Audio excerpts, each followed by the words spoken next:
En el último video que hicimos sobre la visita del Papa Francisco a Perú, recibimos una gran cantidad de preguntas como ¿unidos por la esperanza de qué? O ¿por qué Comunidad Católica Apocalipsis? También recibimos algunos comentarios del tipo el Vaticano es como la CIA americana, o el Papa es el anticristo, e incluso nos compartieron videos como los 7 secretos más oscuros del Vaticano. Intentamos responder la mayor cantidad de preguntas posibles, sin embargo nos dimos cuenta que hay una pregunta que se repetía cada vez más, por lo cual decidimos hacer este video. ¿Por qué se invierte tanto dinero en la venida del Papa? ¿Por qué el Vaticano no vende todos sus tesoros y da de comer a los más pobres?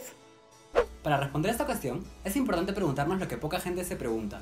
¿Es acaso el objetivo principal de la Iglesia Católica erradicar la pobreza del mundo? La respuesta es sencilla, y es que no. La Iglesia Católica no es una ONG, y su objetivo principal no es erradicar la pobreza del mundo. Por lo tanto, nosotros no debemos exigirle que cumpla con un objetivo que no es el suyo. Espera un minuto. Entonces, estamos diciendo que si el objetivo principal de la Iglesia no es erradicar la pobreza en el mundo, entonces, ¿puede lucrar con las donaciones que recibe? Por supuesto que no. Para eso es importante saber cómo funcionan las finanzas en el Vaticano. En la Iglesia Católica, cada diócesis se maneja independientemente unas de otras. Por ejemplo, las cuentas de la Arquidiócesis de Lima no interfieren con las cuentas de la Arquidiócesis de Arequipa. Las diócesis son territorios de jurisdicción eclesiástica y están a cargo de un obispo. Las parroquias de la Arquidiócesis de Lima se manejan económicamente junto con el arzobispado. Sin embargo, hay casos en los que la parroquia pertenece a cierta orden religiosa, por lo cual puede manejarse con los superiores de su congregación. Con esto, podemos hacer la separación de 3 entes independientes: el Vaticano, las diócesis y las órdenes religiosas. Una vez aclarado esto, se darán cuenta que resulta muy extenso y complicado conseguir los balances económicos de todas las diócesis y de las órdenes religiosas. Por lo tanto, pasaremos a hablar netamente de las finanzas del Vaticano, lo cual es lo que la gente clama debería solventar la pobreza en el mundo. Al hablar de las finanzas del Vaticano, es importante hacer distinciones entre las diferentes instituciones. En primer lugar tenemos a la Santa Sede, la cual ofrece servicios como la Radio del Vaticano, las comisiones para los asuntos de la Iglesia, entre otras organizaciones para el apoyo de la feligresía. En segundo lugar, tenemos a la Ciudad del Vaticano, la cual se administra como un Estado. Y por último, tenemos al reconocido Banco del Vaticano. El Banco del Vaticano trabaja como un banco normal, excepto que la mayoría de sus clientes son órdenes religiosas, diócesis y distintos organismos religiosos. El banco proporciona su utilidad neta a la Santa Sede como un ingreso operativo, siendo esta una cifra cercana a los 70 millones de dólares. Sin embargo, eso no es suficiente para cubrir los gastos de la Santa Sede.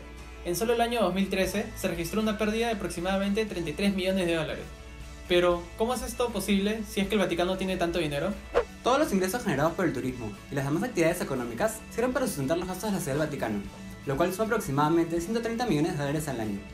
Luego de todos esos gastos se obtiene una utilidad, la cual en el año 2013 fue de 11.5 millones de dólares. Normalmente estos fondos se usan para mantener las obras de arte del Vaticano. Sin embargo, dado que el Vaticano ha tenido pérdidas en sus últimos años, esta parte de los fondos se usa para solventar esas deudas. Entonces, ¿cuáles son los ingresos y egresos de la Santa Sede? Como se mencionó antes, la Santa Sede tiene servicios como la Radio del Vaticano, comisiones para servicios de los fieles y asuntos de la Iglesia y varios organismos más, donde nuevamente tiene como mayor gasto los sueldos de los empleados. Todos los gastos de estos organismos son los egresos de la Santa Sede, y los ingresos son, por ejemplo, la publicidad en la Radio del Vaticano, pero este ingreso apenas cubre el 2.7% de los gastos únicamente de la misma radio. Por ello, por muchos años, se ha recurrido a la recaudación del óvulo de San Pedro. Lamentablemente, desde ya hace unas décadas ha dejado de cubrir todos estos gastos. El óvulo de San Pedro es una recaudación de donaciones de los fieles de todas las parroquias del mundo y sucede una vez al año, el 29 de junio, que es la solemnidad de San Pedro y San Pablo, y también el Día del Papa.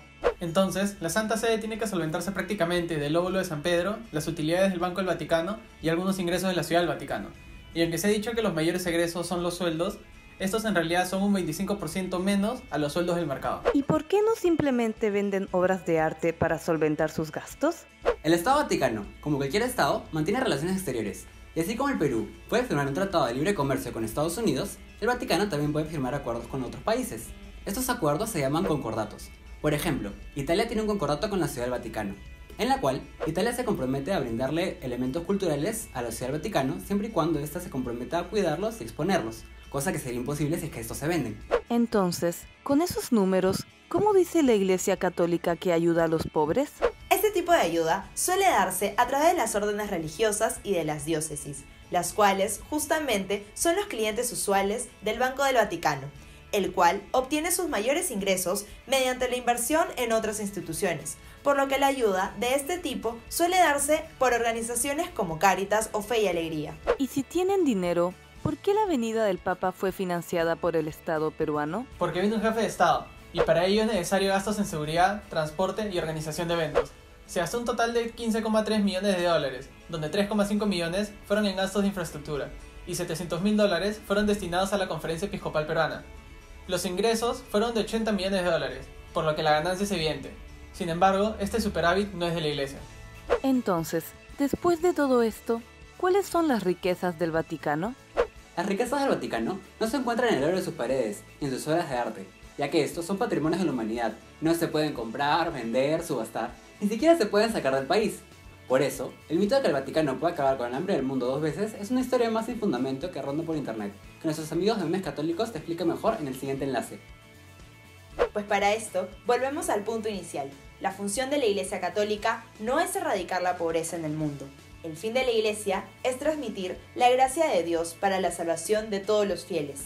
Dentro de nuestra doctrina, afirmamos el valor de la persona, dando prioridad siempre a lo espiritual. Y esa es la verdadera riqueza de la Iglesia. Las riquezas de la Iglesia son el depósito de la fe, la sagrada tradición y las sagradas escrituras. La gran riqueza de la Iglesia está en los sacramentos. Nosotros estamos dispuestos a compartirla con mucho gusto. ¿Quieres participar de las riquezas de la Iglesia? Si tienes preguntas, puedes dejarla aquí en los comentarios. O puedes buscarnos en nuestras reuniones en los horarios que aparecen aquí. No te olvides de seguirnos en Facebook como Comunidad Católica Apocalipsis.